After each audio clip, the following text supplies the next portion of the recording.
Sahabat pembelajar, berjumpa kembali bersama Imadi Sidiase Belajar Jadi Guru dalam membahas materi pendidikan Pancasila dan kewarganegaraan.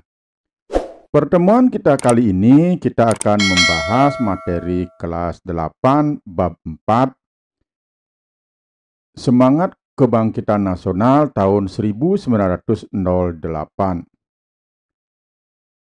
Ada 3 sub pokok bahasan dalam bab 4 ini, yaitu sub pokok bahasan A, kondisi bangsa Indonesia sebelum tahun 1908, sub pokok bahasan B, perintis kebangkitan nasional dalam perjuangan kemerdekaan Republik Indonesia, dan sub pokok bahasan C, mewujudkan persatuan dan kebanggaan sebagai bangsa, wujud nilai kebangkitan nasional.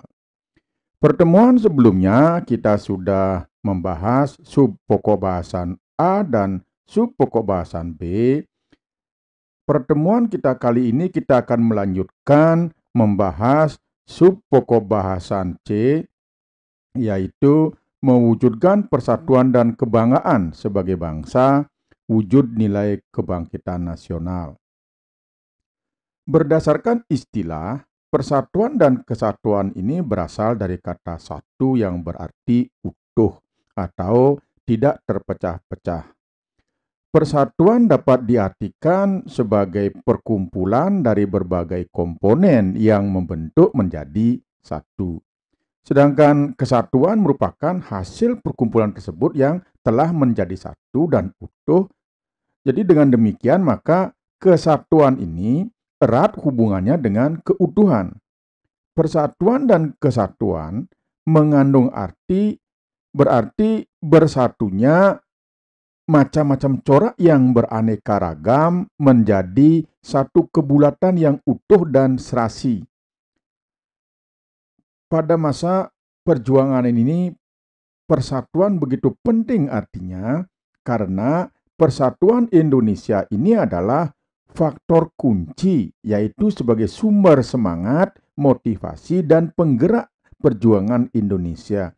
Apakah dalam mencapai atau merebut kemerdekaan maupun dalam mengisi kemerdekaan. Jadi persatuan dan kesatuan ini tercantum di dalam pembukaan Undang-Undang Dasar Negara Republik Indonesia tahun 1945 di alinea kedua, dan perjuangan pergerakan Indonesia telah sampailah pada saat yang berbahagia dengan selamat sentausa menghantarkan rakyat Indonesia ke depan pintu gerbang kemerdekaan negara Indonesia yang merdeka, bersatu, berdaulat, adil, dan makmur. Tahap-tahap pembinaan dalam persatuan bangsa Indonesia ada yang beberapa tahap yang menonjol. Yang pertama itu adalah perasaan senasib. Perasaan senasib sebagai bangsa akan meningkatkan rasa persatuan dalam seluruh rakyat Indonesia. Perasaan senasib ini dapat muncul karena faktor keterikatan terhadap tempat tinggal atau dalam menghadapi suatu masalah tertentu. Dalam kurun sejarah, bangsa Indonesia pernah menjadi bangsa yang terjajah.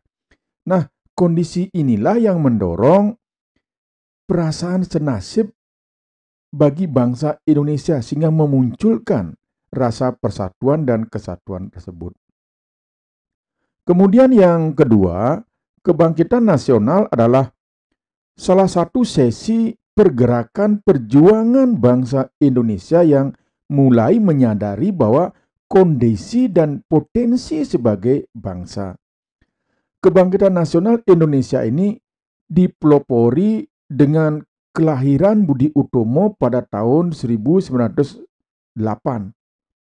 Ciri dari kebangkitan nasional adalah perjuangan bangsa Indonesia lebih diwarnai dengan perjuangan untuk kepentingan nasional, bukan hanya kepentingan daerah. Beda dibandingkan dengan sebelum lahirnya kebangkitan nasional ini atau sebelum lahirnya Budi Utomo ini, perjuangan bangsa Indonesia masih bersifat lokal atau daerah. Yang ketiga, itu adalah Sumpah Pemuda.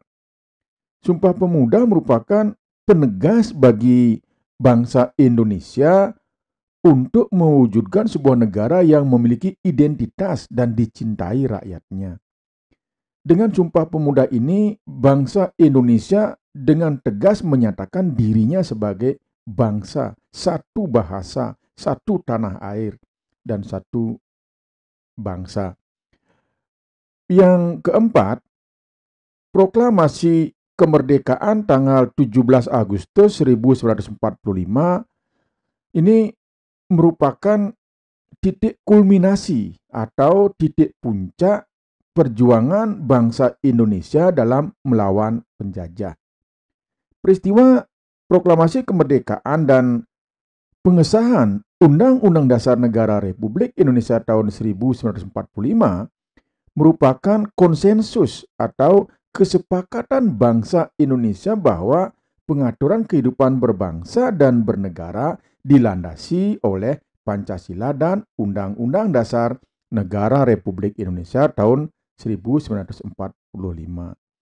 Nah, kemudian disepakati pula mengenai bentuk negara, yaitu Negara Kesatuan Republik Indonesia atau yang sering disingkat dengan NKRI. Karena masyarakat Indonesia terdiri dari begitu banyaknya keanekaragaman atau terdapat keberagaman, baik dari segi suku, etnis, budaya, agama, maka semboyan Bhinneka Tunggal Ika lah yang menjadi payungnya. Pancasila dan Undang-Undang Dasar Negara Republik Indonesia tahun 1945 ini merupakan konsensus nasional yang menjadi panduan penting dalam menjaga persatuan dan kesatuan bangsa. Namun, di sisi lain, kita masih merasakan lemahnya semangat pemuda dalam melaksanakan Pancasila dan Undang-Undang Dasar Negara Republik Indonesia tahun 1945. Kemunduran jiwa dan semangat kebangsaan pada diri pemuda ini disebabkan yang pertama adalah maraknya kekerasan di kalangan pemuda. Jadi sering kita melihat di televisi atau membaca di media massa ada tawuran pelajar, tawuran antar kampung, geng motor, dan lain sebagainya. Yang kedua, berkembangnya rasa tidak hormat baik kepada orang tua, guru, dan pemimpin. Jadi banyaknya atau tidak sedikit generasi muda kita atau para pemuda kita memperlakukan orang tuanya tidak pada tempatnya atau pada gurunya. Sering menyebutkan nama kepada orang yang lebih tua atau yang dituakan tanpa didahului oleh kata bapak atau ibu. Padahal orang yang lebih tua atau yang dituakan harus kita hormati. Inilah budaya kita di Timur sebagai budaya yang selalu kita warisi untuk selalu menghormati orang yang lebih tua atau orang yang dituakan. Kemudian yang ketiga, terjadinya penyimpangan perilaku pada pemuda. Jadi tidak sedikit generasi muda kita atau pemuda kita menyalahgunakan narkotika atau yang sering kita sebut dengan narkoba atau nafsa, atau kecanduan pornografi, atau melaksanakan porno aksi dan lain sebagainya. Kemudian yang keempat, melemahnya idealisme, patriotisme, dan semangat kebangsaan. Jadi karena para pemuda kita kehilangan jati diri.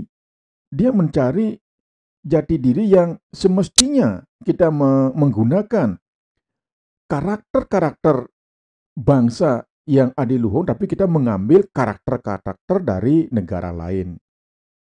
Kemudian yang kelima, berkembangnya westernisasi dan hedonisme. Westernisasi itu adalah budaya yang ke barat-baratan.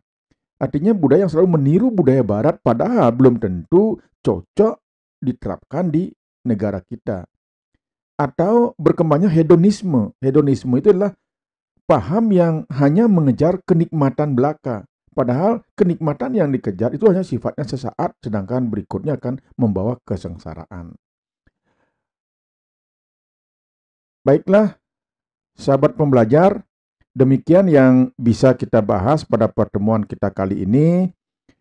Untuk pertemuan berikutnya, nanti kita akan bahas mengenai perilaku positif yang berkaitan dengan nilai-nilai kebangsaan yang terkandung di dalam Undang-Undang Dasar Negara Republik Indonesia tahun 1945. Nah, semoga apa yang sudah kita bahas ada manfaatnya. Terima kasih.